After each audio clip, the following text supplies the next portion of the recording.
Tere kõigile! Mul on siiralt hea meel, et saame täna taas kord koguneda Riste koguduse liikmete kodudes ja nautida pühapäevast koosolemist natuke teises keskkonnas.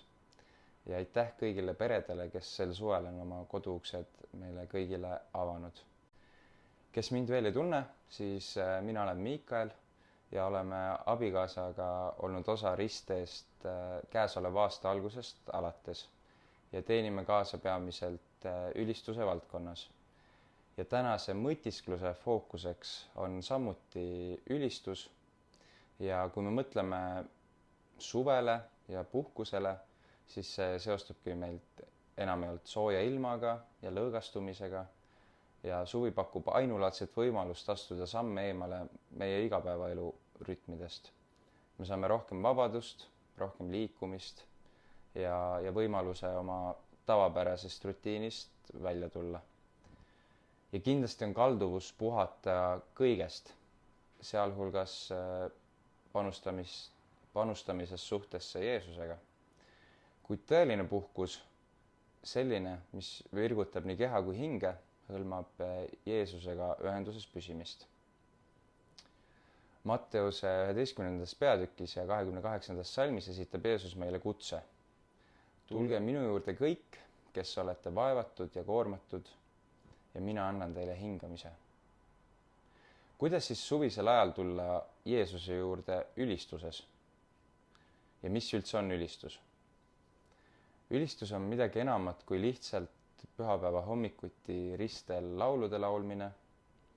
Ülistus on rohkem südamehoiak ja eluviis, mis toob au Jumalale kõiges, mida teeme, olgu ajad meie elus kergemad või raskemad. Ja ülistus seisneb Jumala kohaloleku tunnustamises igal hetkel ja igas tegevuses. Piiblit lugedes näeme arvukalt näiteid selle kohta, kuidas inimesed ülistasid Jumalat oma igapäevaelus. Toon mõned näited, mis loodetavasti annavad sulle inspiratsiooni, kuidas Jeesust ja ülistust enda suvesse kaasata. Vanas testamendis on selline tegelane nagu Taavet ja psalmide raamat annab tunnistust Taaveti pidevast ülistusest laulude, palvete ja luule kaudu. Taavet ülistas Jumalat, olenemata, kas ta oli nooruspõlves põldudel lambaid karjatamas või hilisemas elus lahinguväljal või oma kuningapalees. Ta oli alati ülistusmeelses seisus ja otsis Jumalat. Teine näide Vanast testamentist võib tuua juutide pühad. Juutidel oli aasta jooksul mitu püha, mis olid ülistuse, mõtiskluste ja tähistamise aeg. Sellised pühad nagu Paasapüha ja Lehtmajade püha olid ajad, mil meenutati Jumala ustavust ja hoolt.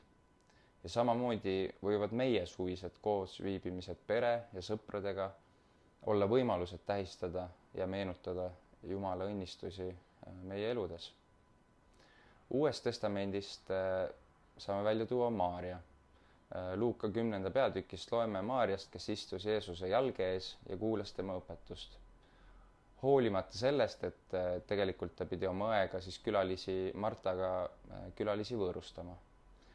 Aga Maaria eelistas veeta aega Jeesusega ja seda tegelikult Jeesus märkas ja hiljem ka kiitis.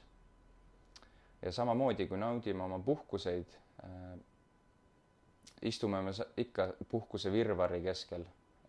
Ja mu soov oleks, et me selle virvarri keskel istuks Jeesuse jalgade ette ja et kuulata, mis tal meile öelda on. Ja üks ekstreemsem näide Uues testamendis on Paulus ja Siilas, kes olid vanglas ja Apostlite tegude 16. peatükist 25. salmist leiame Pauluse ja Siilase vanglas olles palvetamas ja laulmas hümne Jumalale. Ja nende ülistus jätkus ka siis, kui inimlikult mõttes nad olid väga keerulises olukorras. Ja olenemata sellest, kus me sel suvel ennast leiame, pidage meeles, et ülistamine võib muuta meie vaatenurka ja tuua Jumala ligiollu igasse olukorda. Aga kuidas me siis saame praktiliselt ülistuse enda suvesse ja puhkuseperioodi integreerida? Ma tahan jätta sulle 3 näpunäidet. Esiteks, ülistusmuusika kuulamine.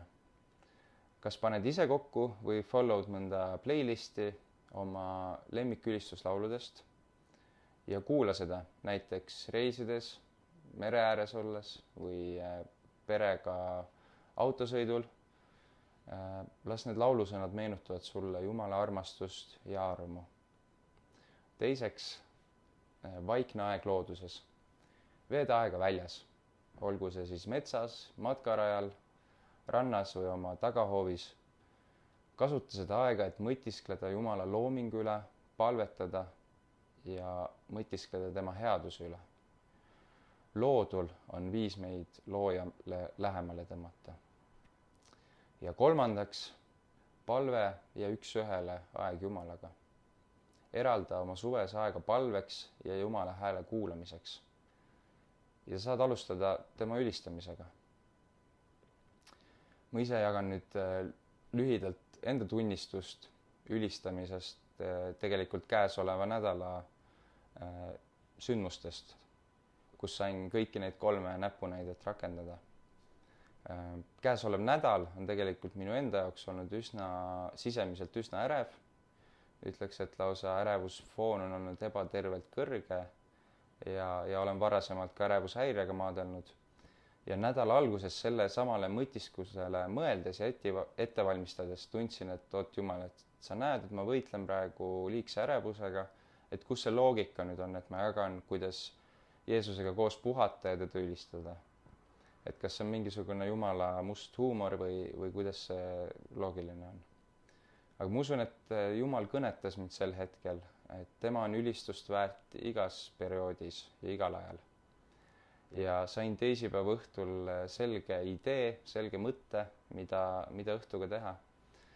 Sõitsin Tartust välja, Vapramäe metsa, matkarajale ja teel sinna ülistusmuusika autos plästis ja laulsin valjult kaasa ja seejärel läksin jalutama.